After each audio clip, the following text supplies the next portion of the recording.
Hello, our topic today is African kingdoms and empires. African kingdoms and empires. Today we are going to look at the Benin kingdom, the Oyo kingdom, Kanem Bornu, that is the Muslim kingdom, the Asante kingdom of Ghana. Welcome. Let's look at the meaning of Amit. Amit is a traditional story of ostensibly, that is said to be true but not really true, historical events that serves to unfold part of the world view of a people or explain a practice, belief, or a natural phenomenon.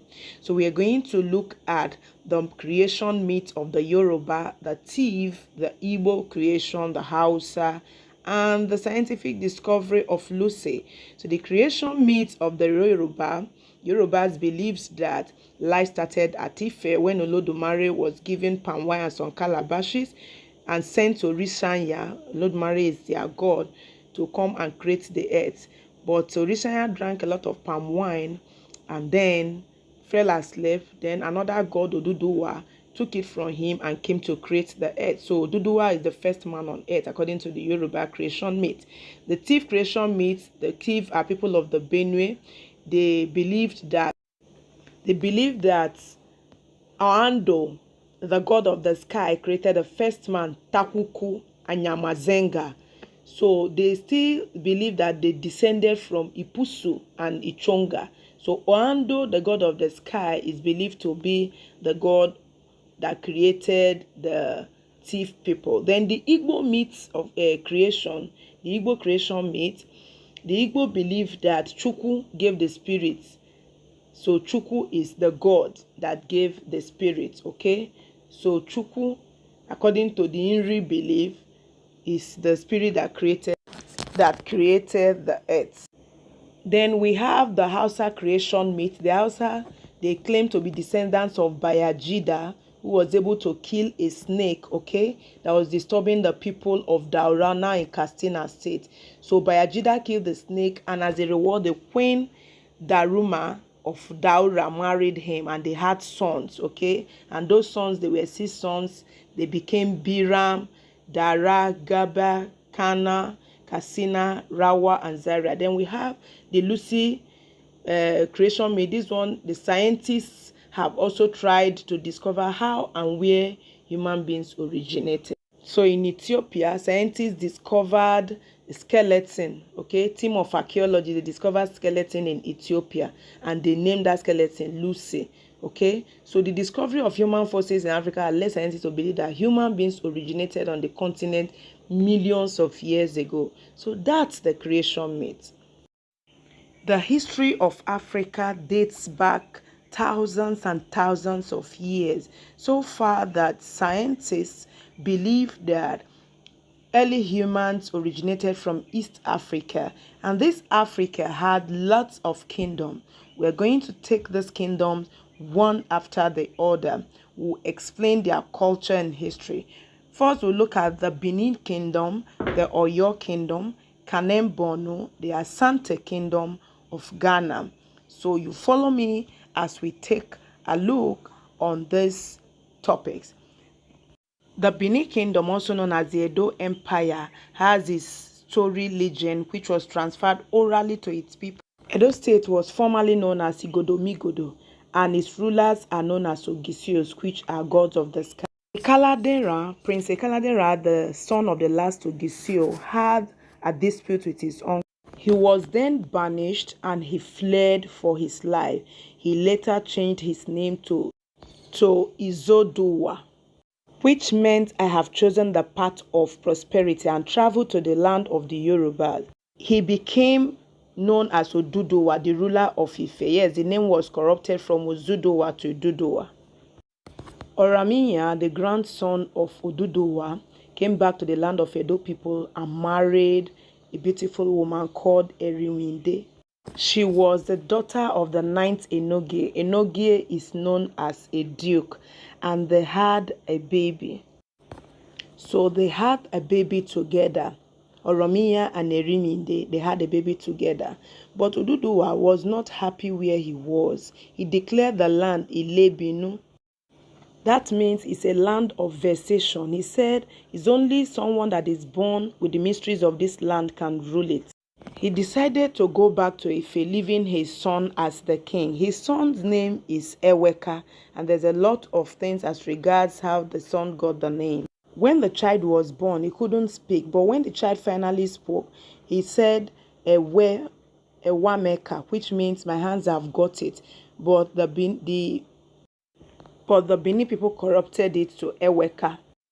King Eweka became the first Oba of Benin. He was the first that changed the name of from Igodomidogodo to Edo. And because his descendant was traced back to the Ogiso, he was considered as a direct descendant of God. He had divine rights to rule, and all the kings after him had divine rights to rule. Now, the Edo had an administrative structure. The kingdom was divided into king, then the king had other administrative chiefs.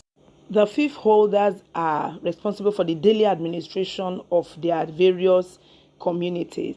Then the king had 7 royal nobles. The hereditary ones are the Uzamas and the non-hereditary ones too.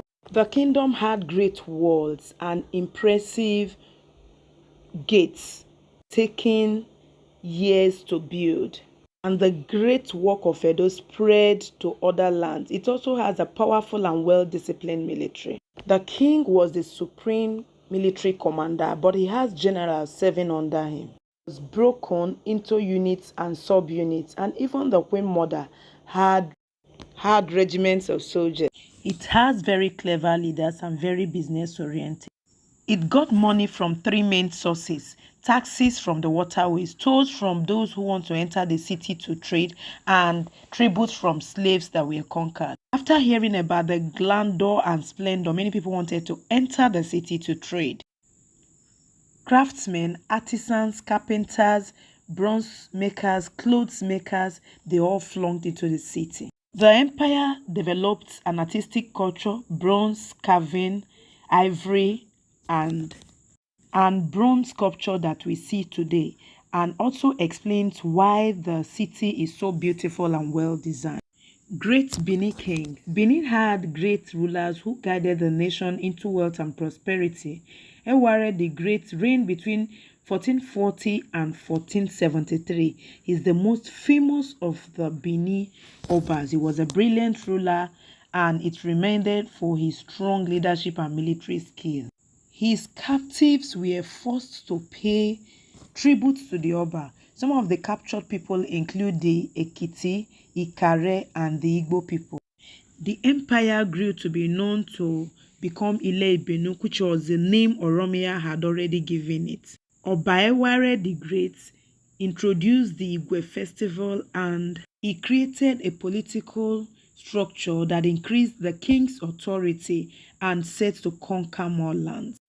Their disciplined military helped them to conquer many more lands. Soon the empire had a lot of conquered territories, which includes the Ishekiri, the Isan, Eka, and Ijo, the Urobos, and of course the Edo people themselves. The Benin city gained dominance in Nigeria, in Midwest, with its borders with Oyo to the west and Niger to the east. The empire was corrupted from Ile Ibinu to Ubinu, and now to Benin City by the Portuguese in the 1450s. So let's talk about the Europeans now. As you know, the Benin City on the coast, so it's likely that they will be the first to receive the foreign explorers. These foreign explorers have been lured to Benin by the tales of its splendor. The people of the kingdom love to do business and trade, and so before you know it, the people started trading palm oil for gun, even pepper for Manilas. Their multiple wars that they had with other people have helped them to capture POWs, prisoners of wars, which became slaves. They sold these slaves to the foreigners in exchange for other items, even if they sold these snails in small numbers. And so that's it for the Benin Kingdom.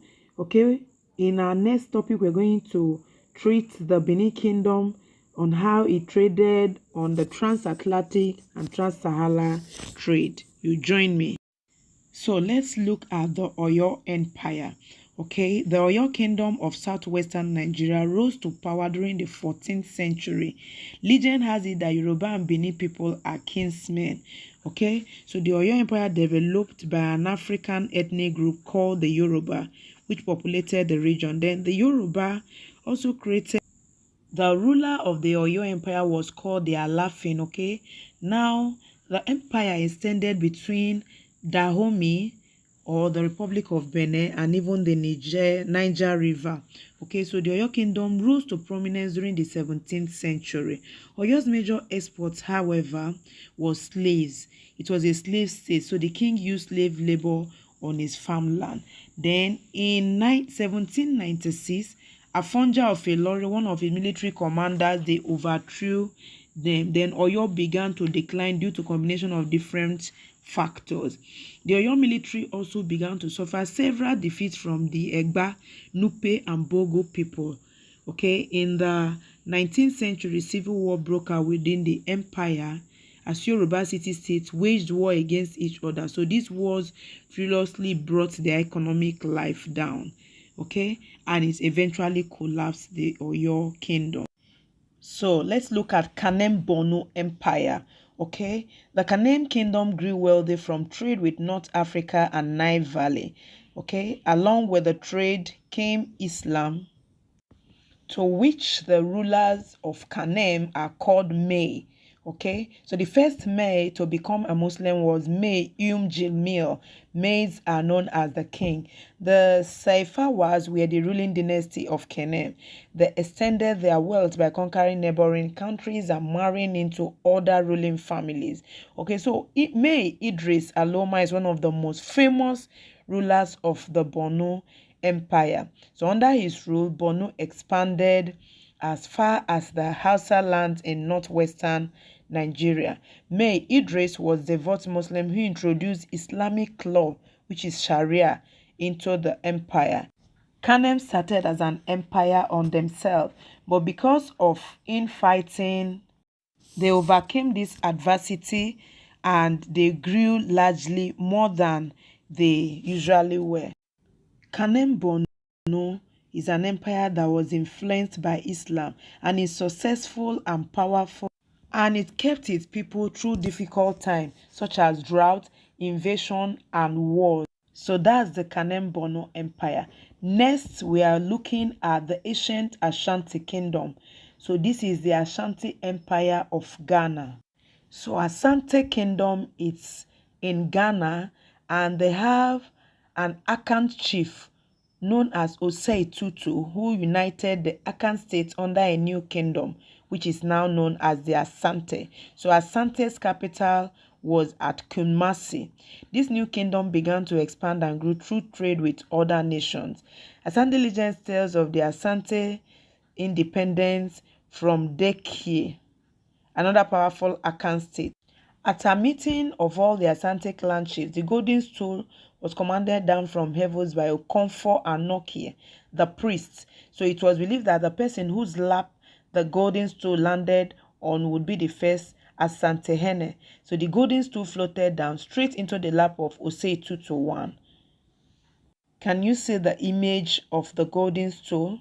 So Sei Tutu the first is the first king of the Asante Empire. Okay, so you can see the image of the golden stool which fell on its lap. Asante Kingdom grew very rich in gold. The Akan people of the Asante, they used the gold to buy slaves who were then used to increase their gold production. So the first Asatenehe Osei Tutu was succeeded by Opokoware, who increased Asante's gold trade. All trade was controlled by the Asante Hene through a state agency. Okay, now the empire began to decline when the British traders and colonial officers wanted to end Asante's control of coastal towns and trade. So these golds that you are seeing were used to make jewelries, ornaments that the people traded on and gain more income. So the British force destroyed Kumasi, and which is now known as the Gold Coast. and it's now the present day Ghana. Thank you for watching this video. Be good.